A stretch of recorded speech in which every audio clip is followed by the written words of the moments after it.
This is Makolas Pokane, the leader and the founder of Church Governance Solutions. I want to submit some recommendations today. I want to just do some recommendations for planting a new church. I want to give you some recommendations or some advices when you are about to plant a new church. And this is very important because there are some of you who are called out there. There are some of you who are just about on the verge of opening a new church or starting a new church. This may be valuable for you. And that is why I want to just address you today, hoping that you can learn out of this and it will help you to open a new church in good state. Now, the first thing that I want to submit to you is that identify a place where there's a need for a church in a specific community. So in other words, identify a place where you want to start the church. And that church should be started in a community or a place where it is actually within the vicinity of the people. Because I've seen that people want to open churches, but they just go to any location. And some of them go to a place, isolated place somewhere, a place where there's no life at all, where there's no human being walking around, where there's no individual who would even recognize that there's a church, but people go there and open a church. But I want to urge you, as you opening a church, that identify a place where there are people, where there are many people, and you realize that this place needs a church. And this is the reason why when you are going to open a church, my advice generally as church governance is so that you go out and map up the place. Make sure that you identify the place and whether there are people, movements of people there. Is it a residential place where people are staying? Make sure that it is, and make sure that also there are churches, the churches around are not within the same spot where you want to be, so that you can actually allow yourself to preach a niche gospel that you are delivering of the king, of the kingdom assignment that God has given you and the vision that God has given you. And then you can be in a place where you're not congesting it with other churches. So this is very important, but it must be identification first of a place where you want to open a church, identify the community, and be sure that this is the place where you want to open a church. That's very, very important. Secondly, I must emphasize that you need to study the community to ensure they suit the profile for your vision, because your vision is for specific people. So therefore, you are not going to just go anywhere. For an example, there's a vision that may not be suited to a village area somewhere. There's a vision that may not be suited to a suburban area.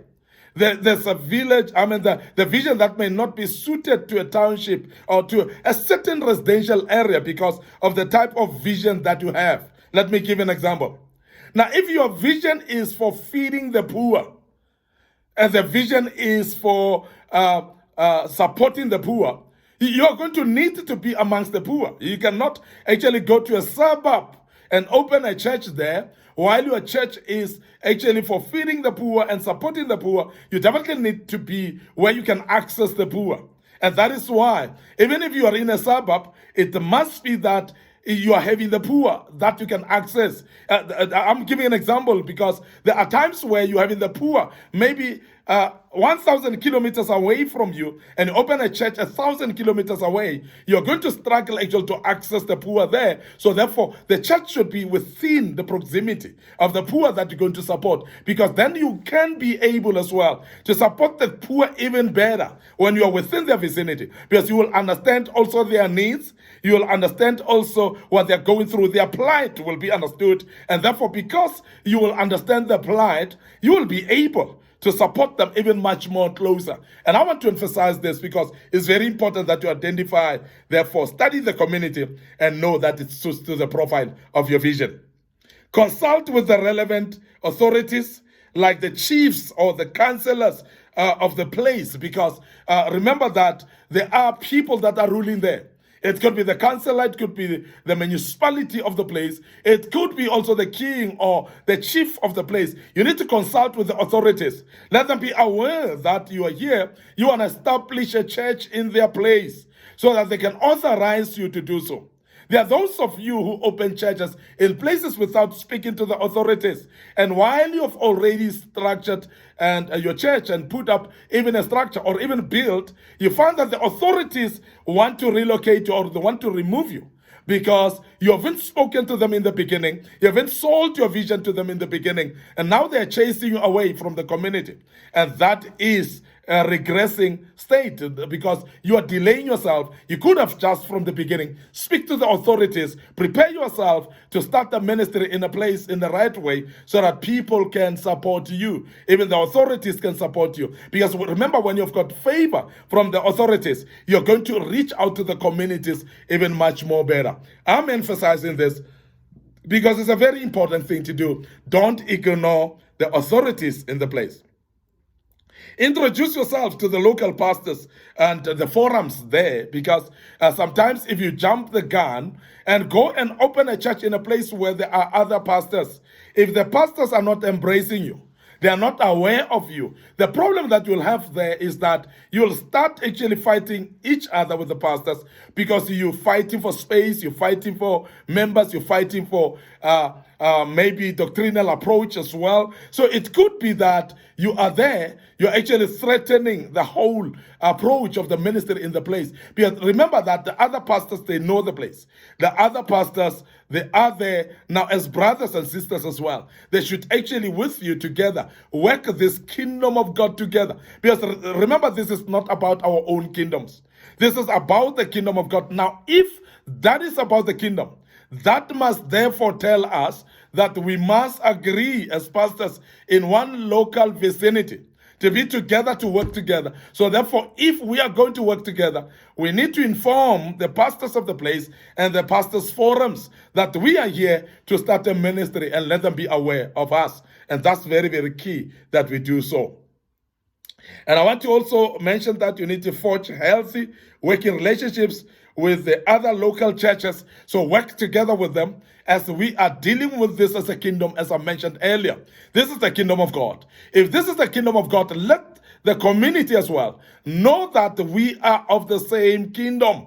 Let the community know that we are doing the same work. We are killing the same snake. Let them be aware that we are together. Because when they know that we are together, they are going to support us. They are going to be able to come. And they're going to know that these people are together. And that will be great. And also, I must really say that when you're forged good relations, you're going to work together as a team with other churches. And therefore, you can do more when you work together.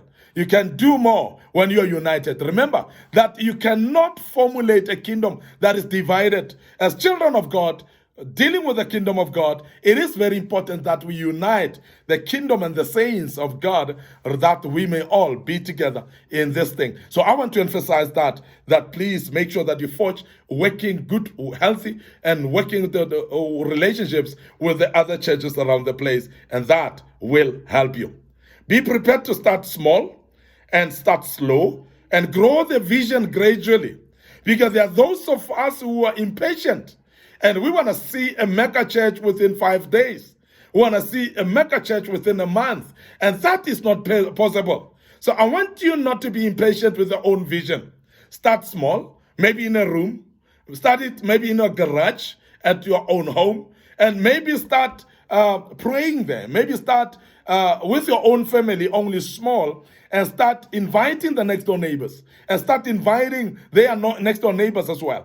Start inviting the whole street, and build it gradually. Let it grow slowly. Let it come to a level where it grows and we can see the progress of this church growing. Because remember that a church that booms like that, there might be occults there. It might be that it's a heresy, because many people that are occultic, they're actually getting numbers much more quickly, because people are being brainwashed. And not only that, but we know that people are being called with magic. And that is the reason why occultic churches, they fill up within few days. So they become mega churches without few months. And that cannot be, because a real true church, the vision of God, should start as a baby and start growing slowly and gradually. And the church must be tracked and trace the progress of it, starting slowly and developing. So you cannot actually be a mega church, as I say, within few months. It's a lot of work to do, and I must really say that it will take time. So therefore, you need to have patience with yourself and not rush things to grow quickly without allowing progress and slow progress to come up. Conduct strong evangelism networks as well. So therefore, it is very important that you conduct networks, you conduct evangelism, street ministries. It could be crusades as well. Very, very important that if you're going to start a church, you're going to need to introduce it through crusades. You're going to need to win some few people in the community for them to start off with you. You're going to need to make awareness that you're opening a church in the community so that people can know there is a church there. There was a crusade that made us aware of it. So please run a crusade first, and evangelism, and network with pastors around, network with Christians around, and do a crusade and make sure that we are able to establish a church out of a good foundation of winning souls into the kingdom. That's very, very important. And I must emphasize that you need, as an individual opening a church, to be cognizant of that. Lastly, establish immediate structures to welcome new members. That if you have started and there are new members walking in, whether it's in your garage or in your house, establish a structure that will welcome people. Because as you do so, people will be able to see the first impression that we give them. Because the first impression lasts long, and when you welcome people properly in the beginning, people are likely going to stay and be part of your church for a long run.